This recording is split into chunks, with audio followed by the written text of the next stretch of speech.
Rob here from Don Broco, and may the rock be with you. Hey Rob, how are you, mate? Good to talk to you.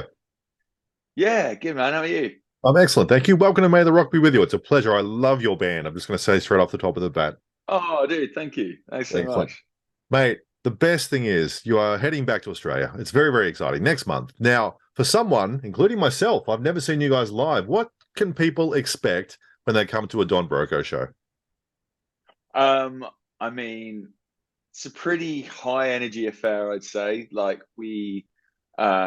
we like to rock out. We like to get the crowd involved. Definitely me personally, I feed off Hmm, the crowd energy. So I give as much as I can give to get the crowd hyped to feedback off that. So it's like, it's kind of a lot of moshing, a lot of jumping around, a lot of crowd participation. I try and do the stuff that I loved going to yep, shows, as a kid where you don't just want to watch a band, you want to feel part of the show yourself. So, we try and bring the crowd as much as possible and just put on a really good show. excellent. That's the thing, sort of everyone having a good time. That's when I feel like I've done my job properly, when everyone leaves with a smile on their face, having had a good little time. So yeah, Great. it's gonna be fun.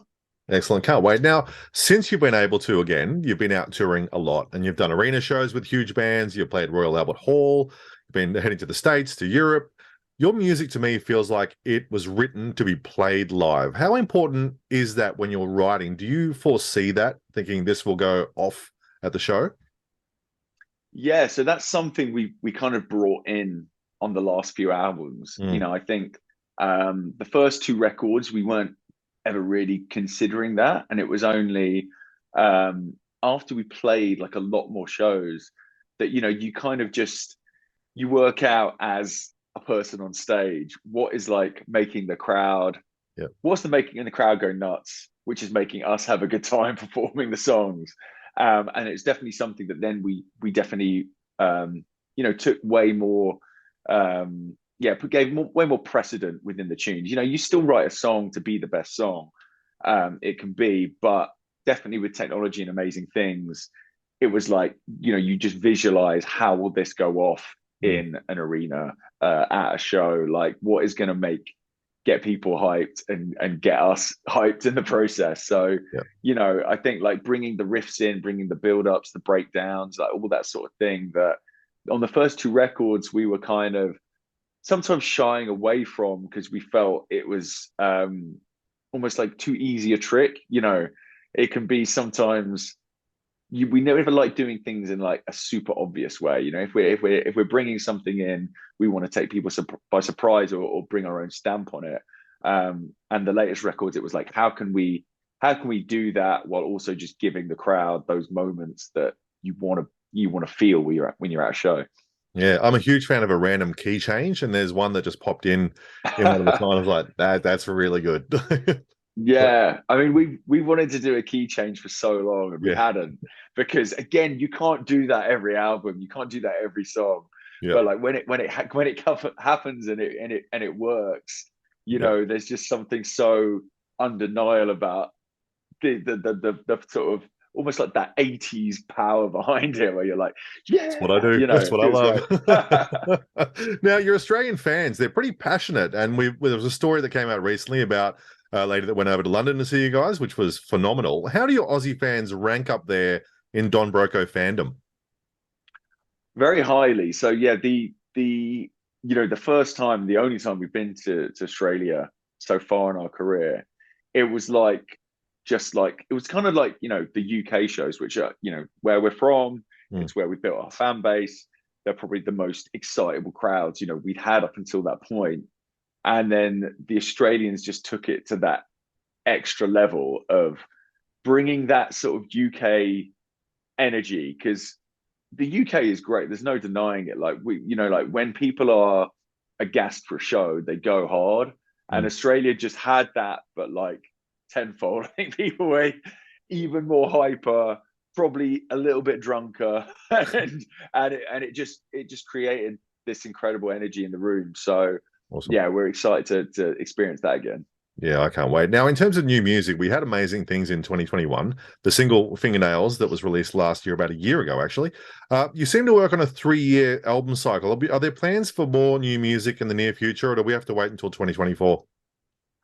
We'd like to release new music. I mean, realistically, with all the touring we've got this Mm, year, I don't think we're going to get a chance to, you know, to to get properly stuck in because we've got, yeah, overall we've got like a month, maybe month and a half off in the summer in between jumping around doing festivals to sort of wow. start properly thinking about the next record.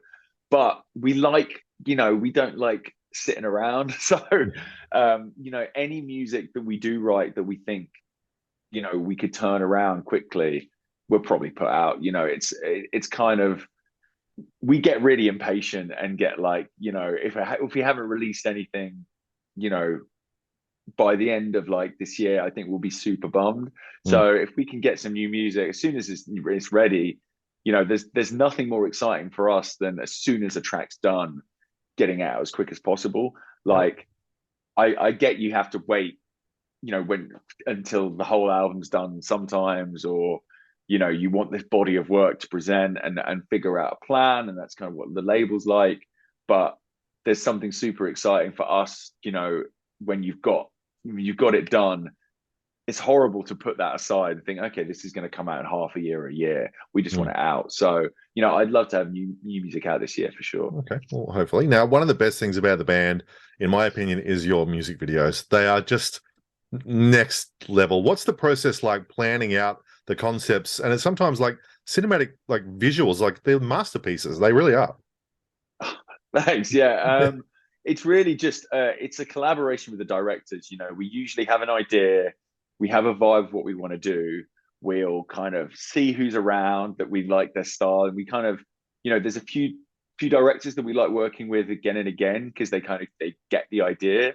Mm, But at the same time, there's some songs that feel very different tonally, musically, so you want to do something different visually for them. So yeah, it kind of depends on the song and depends how many ideas we have as well. Sometimes we go like, we've got the killer idea here, we'll build around this. And sometimes we're like, there's something here, but we're not sure which direction. So we'll, talk to a few different directors, get the vibe of, of any of their ideas, a bit of feedback, and then we'll collab and write the treatment and pace it out and just try and, normally it's stripping away ideas because we have too many ideas to pack in. And it's like, firstly, how are you going to fit this in within 3 minutes? Secondly, this is way over budget. We need to cut this, and this. So there's usually a long Zoom involved where you're working out what ideas you can save for another video because it's too much nice. to pack in. That's brilliant. I love it. They're just like a little mini movie. They're always fun to watch. Now, it can be Yeah. very easy to say what can change over time. That's easy to do, right? But what's the one thing that's always remained the same about what you do?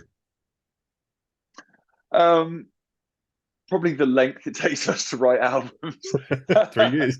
Because we're super, like, I like to think this is like the positive of this, because when we worked, with mainly two producers, we kind of flip flop between on the albums, and kind of long time collaborators, and Mm. sometimes we work together, and they're always like, guys, you like take so long deliberating songs and music. And one thing that, like, I think we're too almost like nice and polite to each other in a band, which hopefully is why we'll have longevity, Mm. because we never like to shut an idea down. When it comes to writing a song, it's like, the policy is anything goes, however crazy, however like seemingly stupid an idea may be, like, put it out there, and all four of us write. So, typically within one song, there'll be like 150 different versions of it. Um, different verse ideas, different Yeah. choruses, different melodies, different vibes.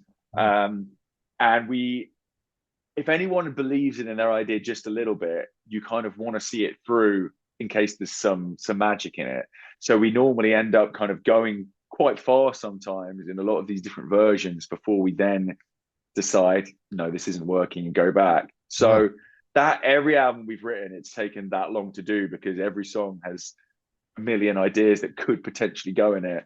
And that's that this while the music changes, and sometimes the vibe of the records evolve over time, and we become, every album we kind of move in a different direction, and become a different band in some way. But that process of writing hasn't really changed. It's always been this anything goes policy, where you want to explore every avenue, which has its pluses for sure, but then also has its minuses because it takes ages. Yeah, and the one thing you said that you try and do it differently each time, but the thing that always remained the same for me is you guys sound like no one else.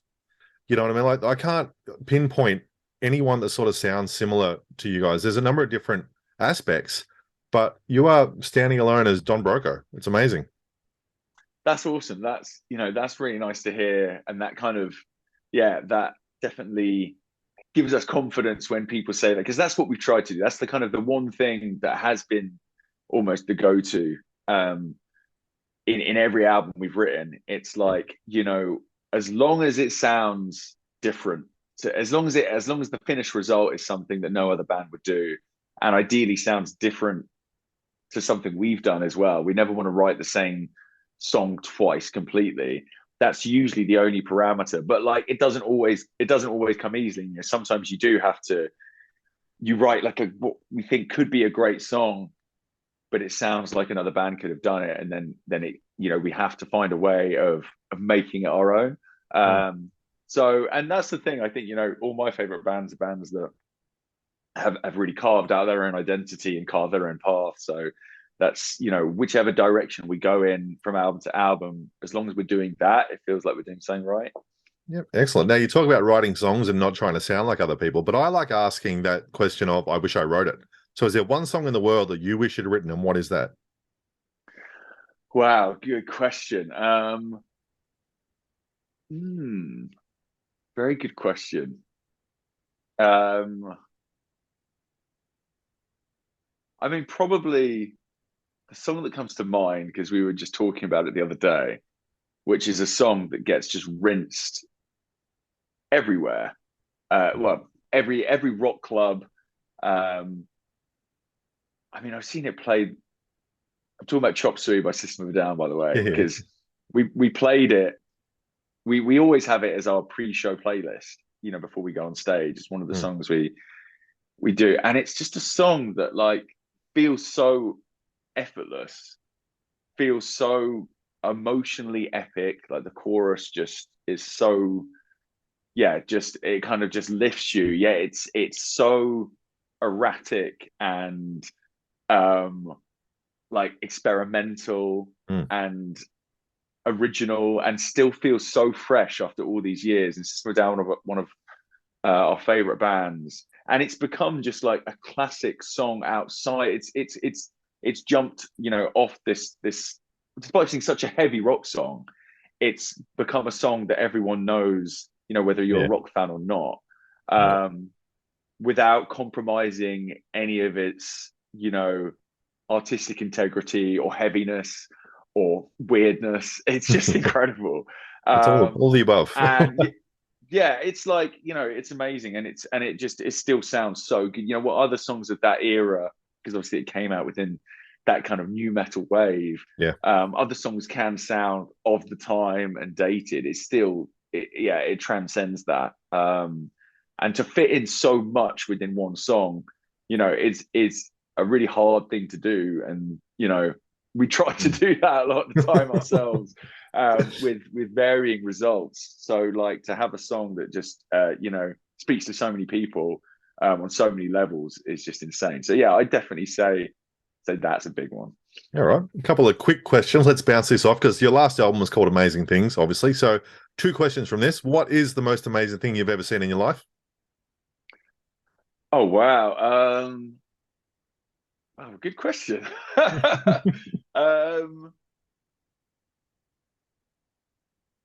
would probably be I mean,